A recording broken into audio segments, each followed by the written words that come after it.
Welcome back to the John Fredericks Radio Network. You're on with Colonel Mike, sitting in for John. Thank you once again. We have Miss Ilana Mercer on the line, waking up very early from Seattle. And it's been a while since she's been on the show with Colonel Mike. Ilana, are you with us? I am, Colonel Mike. It's lovely to speak to you again. Oh, thank you, darling. I'm going to say something to you. I was going to talk about would you mind if we just did Who Invited the World to Infect America and scenes from the sacking, because now we have an update from having that conversation. Overnight, we have Seattle's been cleaned up. So why don't you... Oh, I wouldn't say it's been cleaned up. Well, dusted? Yeah. Yeah, well, no. I mean, it's just that Mayor Durkin was doxxed, right? Uh-huh. And exposed on the program of Marvelous Tucker Carlson. And the only thing that made her and Carmen Best, her chief of police, a very political lady, do anything and to uphold our negative rights, our rights to our city, our peace, the ability to go downtown and not be defiled and surrounded by this filth and this detritus. The only thing was that another socialist, a woman called Sawant, led the Darling protesters to Mayor Jenny's home. And so okay. That's what happened. So Mayor Jenny had no intention of doing anything but going on with a summer of love and peace, what she called. Now, by the way, I really object, Colonel, and I'm sure you agree with me, to calling her a narcissist and all these finessed terms. This woman, this mayor and her police chief, and maybe even the police themselves, these are decadent degenerates. Mm-hmm. They abnegated their constitutional duties, and they should have been cuffed and collared right then and there. They should not be in their positions. So in any case, that's what happened. Okay, so this is not really what we saw on TV. It's being spun another way. Oh yeah, no, she was forced into it because she was doxxed. The wonderful protesters appeared even after 2 deaths or 3 deaths, which you saw Sean Hannity lament in a rather strange manner on Fox News last night. Even after those 2 or 3 deaths and rapes and shakedowns and whatnot in Chaz Chops, nothing happened. They still, said they were negotiating, devolving. The solution was the situation was de-escalating, and all these Orwellian terms for chaos. But where did they get this word? You're so great with words. Where did they come up with this dox? What does that mean? I don't know. It's kind of wild, isn't it? My husband was asking me, what does dox mean? But I can't tell you. But all it means is that Mayor Jenny's details in her home, I imagine it's a mansion, and she's well barricaded and has a police detail at her beck and call. They appeared there and they weren't happy, and the degree to which this dysfunctional city really makes you despair is that this woman, the council member, Sawant, formerly of Mumbai... Yeah, speak a little bit about her, because I don't think people understand that she left socialism and an S-hole country to come here, and then she wants to bring that here, no? But that's the story of, don't let me make broad generalizations, but that's the aggregate story of our immigration. Bottom up, it's bottom up, right? Import, people who come here and teach them militant identity politics, or rather, Colonel, anti-white politics. Uh-huh. And then we have agitators undermining what was a very great system. But anyhow, the altercation between the Sawat council member and the mayor amounted to, really gives you an idea of the broad sweep of ideas that, prevails in this city. Sawat is a socialist, hardcore socialist, and she called Mayor Durkin, who is a progressive, she called her to resign over abuse of power And I ask, what power? Right. Because She has no power. no power was used, no legitimate power was used. And to resign over systemic racism, which you and I know is just a meaningless abstraction. And in the meantime, the city was being sacked. So I wouldn't say things are being cleaned up. I'm sure, we still have rampant homelessness, which is a proxy for this lawlessness. Ilana, you live there, and how many, what is the percentage of people that live in Seattle? I know people, if you live in Seattle, you either love it or you love it to death. You'll come to Washington and you'll go, oh, I miss Seattle. How many of these people, percentage in Seattle, really agree with this? It must be a small percentage, no? I don't know. I don't live in Seattle, the city. I live in the suburbs. Okay. I would never be. I would never gravitate towards, a liberal city. It's very heavy liberal. Oh yeah. So no, I don't live in the city proper. Okay. Good for you. But certainly, I would saddle the people who vote for people like Jenny Durkan, and frankly, and the other element that brought her to her knees, but I don't think that was as,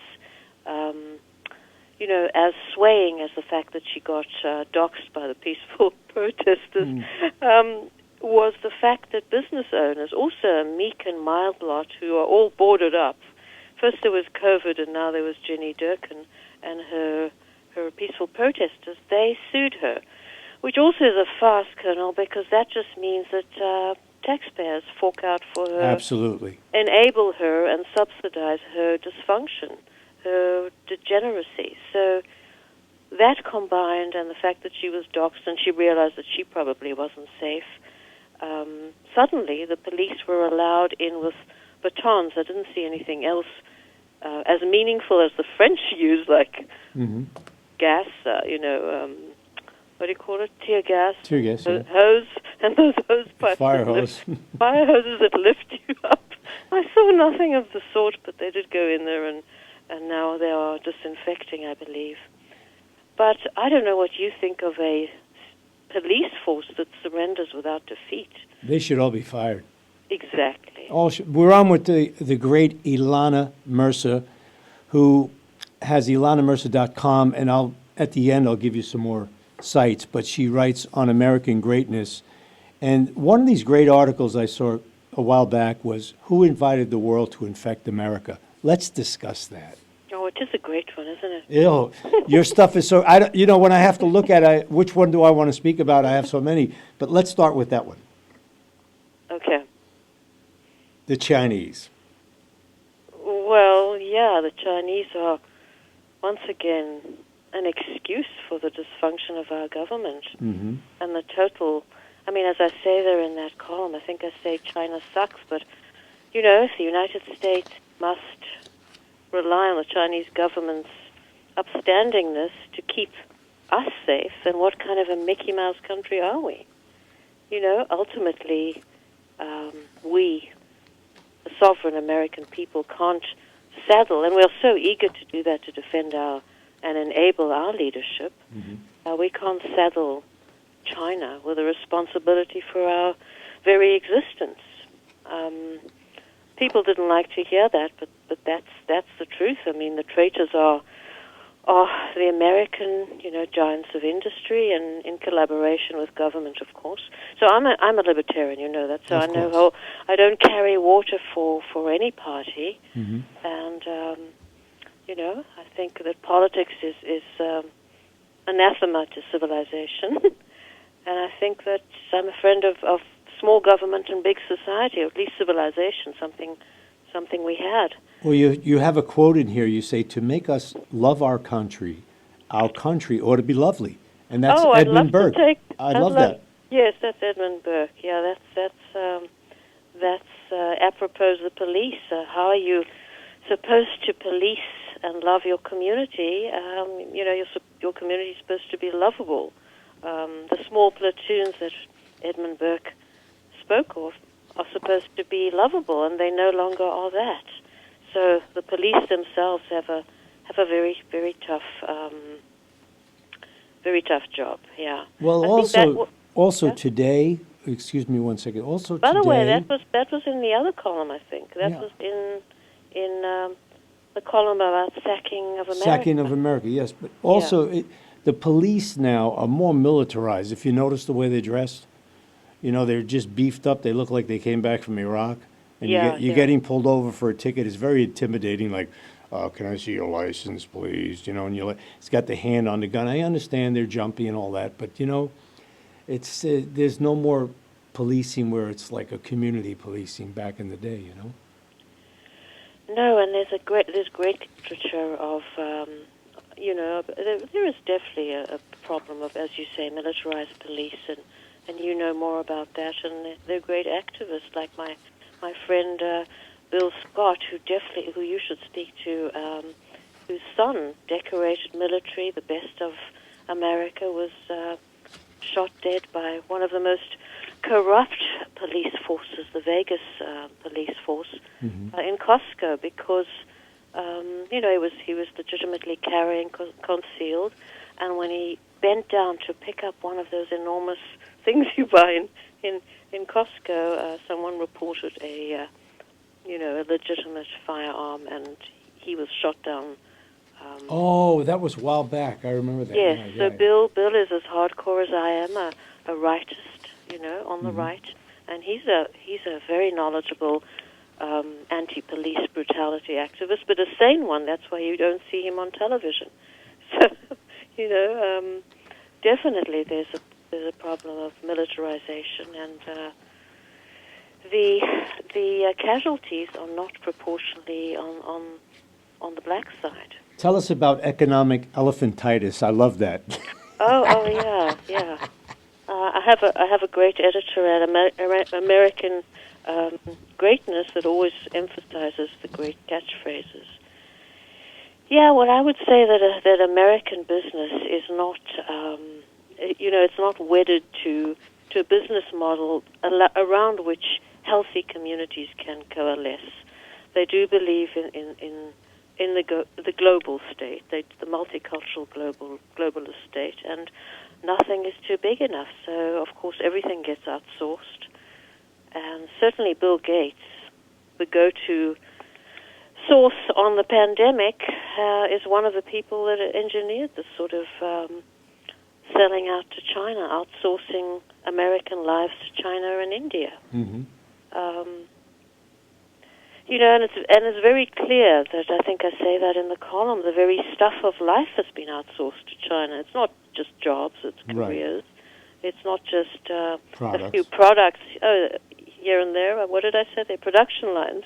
Mm-hmm. And certainly means of production, as we saw, because we were unable to even make our own N95 masks, or there were quite a few magnificent patriots that did want to galvanize, but I think there was so much red tape and such an attitude that we were wedded to China that we waited on Chinese shipping us stuff and never got anything. Ilana, my take on that, where there's a lot of red tape. I know Americans, jumped into action. How can we help with sanitizers or creating masks? And the red tape came on. But there was no red tape for Korean or Chinese masks to come in. Larry Hogan at the People's Republic of Maryland, he flew a whole plane load of masks and sanitizers from Korea. He just flew it right into his state, cleared customs. We don't know if there's formaldehyde in there, if there's antibiotics. We don't know if there's M&Ms in the mask. We don't know anything. But because, his wife is Korean and they have business connections with the state, he went out and got his own mask, So, he could have went to maybe somebody in Alabama or somebody in Tennessee who makes masks, you know what I'm saying? And Colonel, what was very interesting to me was that so many manufacturers, especially in Australia, saw quite a few large companies, Chinese-owned companies, of course, shipping the first thing that happened. And the media, the Australian media, the international media were there cheering them on when we learned about the Wuhan virus. The first thing they did was ship everything back to China. Yes. So, yes. Your heart is where you ship your masks to, right? Mm-hmm, mm-hmm, mm-hmm. And it wasn't to their their homes in Australia or the U.S. or. Well, you could talk about the great gift they gave to Italy and how Italy opened up their arms and rolled out the blue and red, white, and green carpets for them. Oh yes, well. Interestingly enough, northern Italy had been struck as hard as New York, right? Mm-hmm. And enormous Chinese population there. And I actually compared the northern Italian to the greedy northern Yankee industrialist who simply outsourced entire production lines to China. And I think I say in Who Invited the World to Infect America, which is always, all my columns are on ilanamercer.com, I said that free trade is marvelous. I'm libertarian after all, but trade goods don't trade places. And what our traders do, the Chinese don't do this to their own people. Mm-hmm. The South Koreans don't do this to their own people. They've all, at least The Japanese don't do it. Now they're bringing in people from Brazil and so on, but the Japanese have been homogeneous for years. Oh yeah, and the South Koreans quite I think similarly. They've coped magnificently with the pandemic, and I think it has a lot to do with cohesion. You know, you will wear a mask for people you feel kinship with, right? Mm-hmm. Mm-hmm. So anyhow, the Italians certainly threw open the toll gates. And it was certainly a case of human trade, population replacement, and direct flights from Wuhan to Italy, so northern Italy especially. So they were struck especially hard, and I imagine that northern Italian young people are as hard pressed to find jobs and homes. We don't have, our young people can't buy homes because. You know, these proponents like Bill Gates of economic gigantism, nothing is big enough and good enough for them. There's these deformed multinationals who are as big as, entire European countries with their GDP. They simply... we're more keen on replacing populations than sustaining their own. Yeah, he's a big population control. This goes back for years and years. You heard about it. The Earth's going to burn up. This is going to happen. We won't have enough money to feed the people. Cecil Rhodes, you've read that and know that. Again, it's and where has he been exploring all his vaccines? In Africa, with China, who's pretty much predominantly owns Africa as far as the resources now. And devastating Africa. Yes. Yeah, and you know well, I mean, you're from South Africa, so you know what's happening in Africa, and it's not a secret to anyone, the damage they do. I've seen it in Southeast Asia when, oh, by the way, I wanted to mention this to you when you're on the air. Mm-hmm.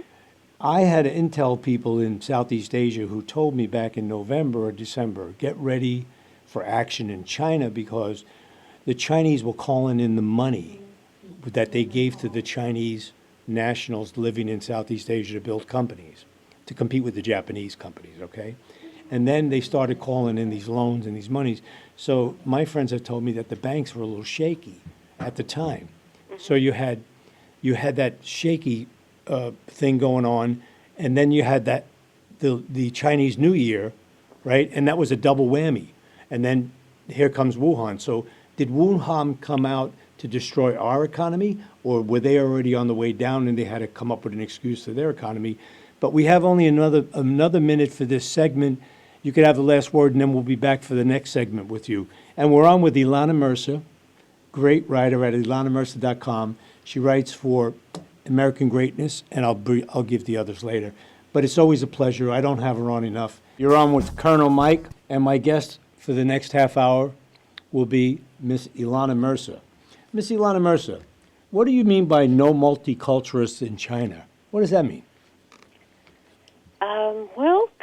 China doesn't have multiculturalism. American elites, the Democrats and the Republicans equally, have sold their countrymen out. That's not what the Chinese do. There is no immigration into China, with very few exceptions and great fortunes. And in fact, there was an amusing snippet in The Economist, which I find to be a very good news source. At least they do news, unlike American news outlets, in which women were vowing to leap off the Great Wall if foreigners were imported and they were forced to marry foreigners, even the prospect.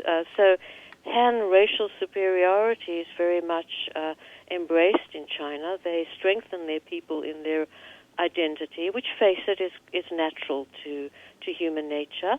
But Americans have absolutely been brainwashed to the point where they're petrified to assert any identity, and the kneeling you saw was really quite obscene, almost, I hate to say it, I mean, it conjured deliverance when guardsmen and policemen are kneeling in front of their tormentors. I can't see the Chinese doing that. Well, I think the Chinese would just bring out a great big sword and cut your head off. Just what I was thinking, or the Japanese would impale themselves sooner than... But in any case, American leaders, left and right, equal. There's absolutely no difference, to me at least, as a hardcore righteous libertarian.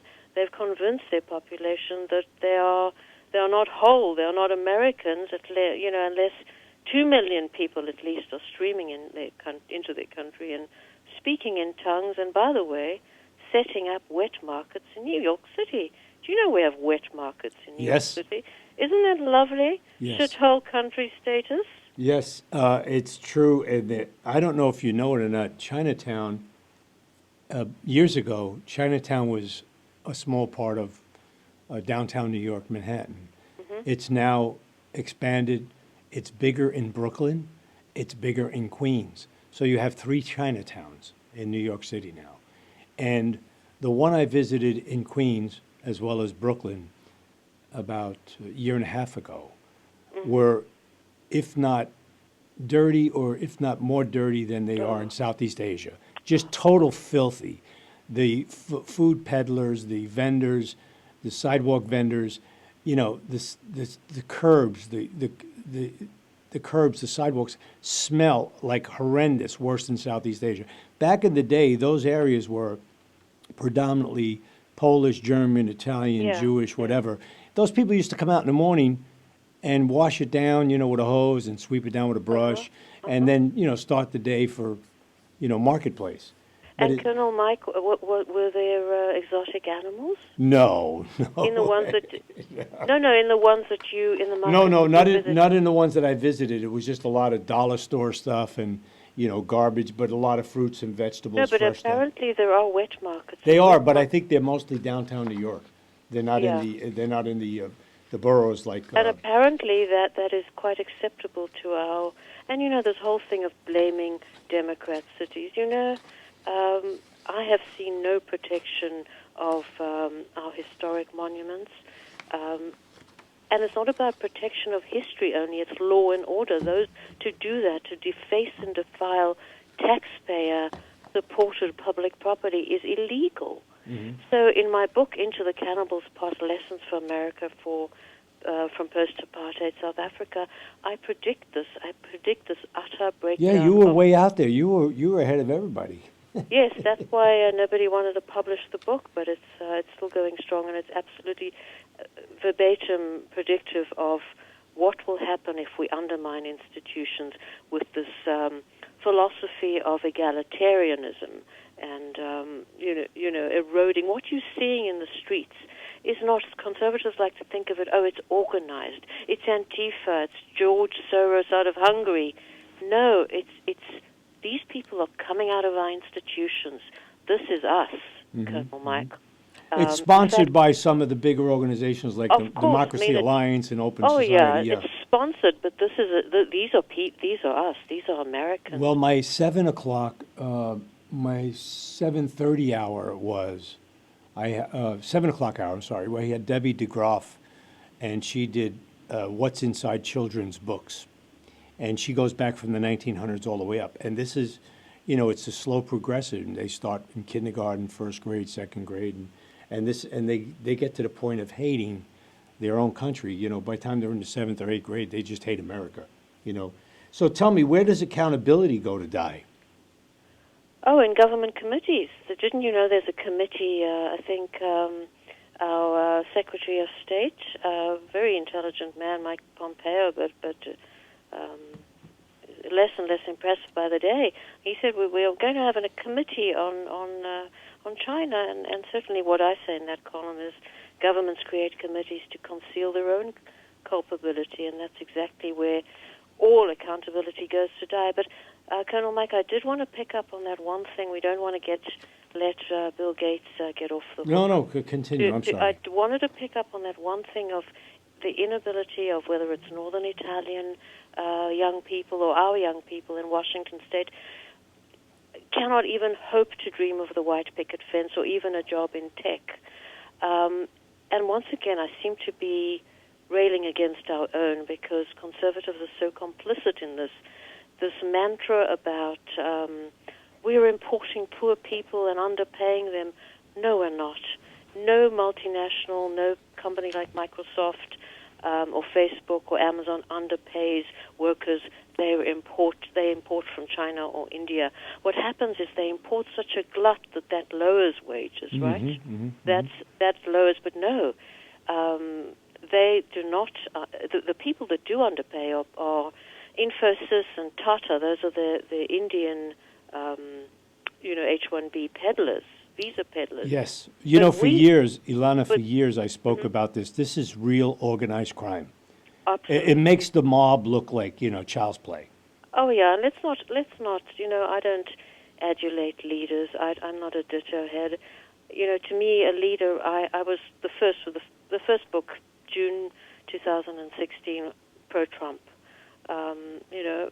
Was very excited about Trump because to me, and the whole thesis of the book, that Trump was smashing, he was showing the swamp and smashing institutions that needed to be smashed. And I thought that his power was in precisely showing the corruption and turning things on their head. But certainly to me they are hired hands, and to the extent they don't do what they are hired to do, I have no affinity to any party. But in any case, what we are importing, and no doubt what the Northern Italians were importing, are six-figure salaries. Absolutely. So the kids that are coming up here can never afford. What I see is people moving into million-dollar homes, we could never afford to buy homes as an immigrant herself, with the way that the property market is being kept at this sort of scarcity and high prices due to the people like Bill Gates. And also the culture has been eroded completely. Seattle had a culture. It was quirky, it was Starbucks, it was Nirvana, Yeah. not my favorite. But Seattle's best. But it had a culture. Now it is techies. Techies don't have a culture. They destroy cultures. Well, when you speak about the people that come in, right out, very close to Dulles Airport, which is about, I'd say, 30 miles from D.C. Metro, 35 miles from D.C. Metro, is Loudoun County, the richest county in Virginia. It's now predominantly, mostly South Asian, Indian, Pakistan, Bangladesh, but mostly Indians. And most of these people are making $6 and sometimes $7, being what used to be called a manhunter, manpower people, hiring these people from schools and, tech jobs. But around D.C., this is all statism. This is literally, this is literally Rome, right? Yes. And the money, the printed money, goes first to these people, these parasites. And so by the time we get the printed money, the money that the government prints to pay itself and its lobbyists, etc., I mean, this is all around D.C. So these artificial, absolutely artificial, they're not even productive, they're parasites. At least I would say that those who are imported to do tech, which are local boys and girls and young people, and we have, that, according to the IEEE, we have many unemployed in technology. So these replacement workers are at least doing, they're producing goods. Yes. So I wouldn't compare them to those living off Rome. But they are coming in with six-figure salaries and more, and benefits, and human resource departments entire to manage their grievances. And well, as soon as you get off the plane, there's about, 120 Facebooks that you can hit on, and depending on where you are in the country or where you would like to go, you'll be placed within 48 hours. Well, no, your visa is tethered to a company, so you lobby Donald Trump and Kushner and Ivanka. You lobby them for the visas, right? And you get your 60,000. And I've written extensively because having come in, my husband came in on a genius visa, right? And so he wasn't an H-1B. A genius visa is someone they hunt and they say, well, there are only 100 of him in the world. We want him, and so I was the only one to expose this O-1 visa. You can bring in unique talent that is not going to replace any American talent. You can bring in, that's an endless. There's no cap on the O-1 visa. The H-1 visa is a scam. Oh, absolutely. It brings in mediocre tech workers, entirely mediocre people, and anyone. Kushner will tell you that and Ivanka. She's the power behind him. Yeah, the Javanka group. Javanka, yeah. I'm Jewish. I know that he has no power. He's anemic he's androgynous, anemic. There's a strong woman behind him. Believe me. So no, I mean that's how it works. So there is a category of visa whereby you could hunt out the best and the brightest. And as we came in on the O-1 visa, no one talks about it. I was the only one to write for weekday.com about the O-1 visa. It's a hidden secret, and you can bring in superb talent, unmatched. You need these people. Bring in 100, 200. But they don't have any lobbyists. You need lobbyists. They don't, but that's also going to be co-opted and corrupted. But the issue with Gates is, conservative, I'm back to our own, but if we don't correct our own, we certainly can't remedy the Democrats. I mean... It's an irony. Bill Gates had Microsoft for years, right? And their software always had a virus, right? Now we have a virus, and he has the pandemic vaccine to fix the virus. I won't be lining up for that one. but by the way, I mean, we always say profit, profit, profit. And yes, there is this American business is geared towards growth no matter what. And it's not towards community-based practices. No. Because in my thinking, business has to be anchored in healthy communities. And neither stateside or abroad do they care about community. I would say that they don't regard America as a nation to be bounded by borders or patrolled by police against viruses or villains. America to them is Walmart with missiles. Also, Walmart, it's also the dollar store fly swatter and garden hose that lasts for 60 days. Yes, but Colonel, they do believe in the borderless. They are true believers. They're social justice warriors. Let's not take that away from them. They're not just... I mean, these people are so rich, they're not just profiteers. They are true believers. They are social justice warriors first. And they do believe in the borderless, globalist, multicultural state. Until you get to China. And yes. Then there's a border. We do put pressure on Japan because it's smaller and weaker to be multicultural. Or Russia. We have to put some more sanctions on Russia because they may want to sell oil. or they are quite homogeneous as well. But what do you think about this oil business? I mean, the prices are so low in the oil market, and the price of petroleum is almost back to where it was before the COVID. It's like $2.19, $2.20 on this side. I'm sure it's a lot more where you are, but we should be paying like $1.50 a gallon now, But again, I saw Senator John Cornyn from Texas saying we got to help our oil producers. Well, heavens no! Come on, you're talking about supply and demand. Supply and demand. Aren't we a free market? Yeah. What about free markets? It's wonderful that they're low. It's like the salt of the earth. You always heard that expression, that those guys from the Midwest are the salt of the earth. Yeah, because they're in your pocket grabbing the salt so they could sell ethanol. Salt of the earth, my eye. What are you kidding me? Hey, we're on with Ilana Mercer. It's 9:54. She's our last guest today, and this is the last show of the week. Tomorrow's the best of, and this is Colonel Mike with Ilana Mercer on the John Fredericks Radio Network. And thank you, John, for allowing me to come on after I don't know how many months. I guess I was in limbo or I was on probation. No way. You should be a regular. But well, they got Bannon on at 10, so they're rocking and rolling. They got Steve Bannon and Pandemic, and he's got Epidemics. He's got everything. John's just branched out. He's got his. It's a beautiful studio now. He's in a real nice place. The property's so big here, you could raise cattle. It looks like Texas. I'm not lying. That's wonderful. Yeah, it's really nice. One more thing, Colonel Mike. My column is in its 20th year. Not that you would know it. Congratulations! But it's regularly on WorldNet Daily. Always. These are people that have, They've been behind you from the beginning. Stood by the column even when I was anti-Bush war, whereupon my column the syndication was cancelled.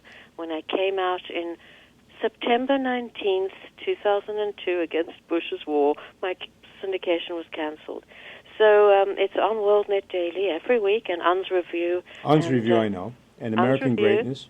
American Greatness, I hope to be there more often because I love my editor there. She's brilliant. She's brilliant. And you have the Twitter account. I see you twittering all the time. Thank you. Yes. Or tweeting. Is it tweeting? Tweeting, I don't know. I don't have a Twitter and I don't have a Facebook because to me that blows out the First Amendment. When they ban you for saying something, there is no First Amendment. Social media. Please get on Twitter just so we can connect more often and I can nag you more often. But I love having you on. I'd like to have you on more. If I do some more radio, I'll always have you on. But by the way, I have my own podcast now. It's called Two Mics, and you'll be invited on that. We just put it up on YouTube about a week and a half ago. I'd love it. I always compare you to the great, was it George Putnam? Oh, thank you. He was a Democrat, more like a Southern Democrat, one of the last good ones. And I was honored to be interviewed by him. A great gentleman. Well, I'm honored that you mentioned that to me. I'm happy you know who he is. Yes. Well, we don't remember our great broadcasters any longer. And we don't remember our great writers. We don't remember a lot of things. But, this is America today, and I hope that... No, we're on the way to become a shithole country, as our great president said. I hope we don't get a fine. Hey, is the S word a fine, Sierra? Oh, dear me. Oh, okay, it's the S word. No, I'm quoting the president. I stand by the quote. Okay. Well, tell him to get the FCC if we get in trouble. By the way, I always call for the president to cut the funding on PBS and NPR, but I love NPR in the morning because I know the stupidity of 13 producers and one host. I mean, they start with a bird in Ghana or a bird in Nigeria. Oh, this is a very rare bird. And then they go to right after 2 minutes of Africa and birds or something in South America. And you know what happened to Donald Trump today? The electric button. But he should defund PBS and NPR. They should stand on their own 2 feet. You know what I mean? It's time to get rid of the networks. They shouldn't have any licenses. They got them for life. They make trillions of dollars. What we really need is a public PBS paid for, because I love Masterpiece Theater. Right now, I'm growing. My mustache is Hercule Poirot. I'm doing a David Suchet mustache.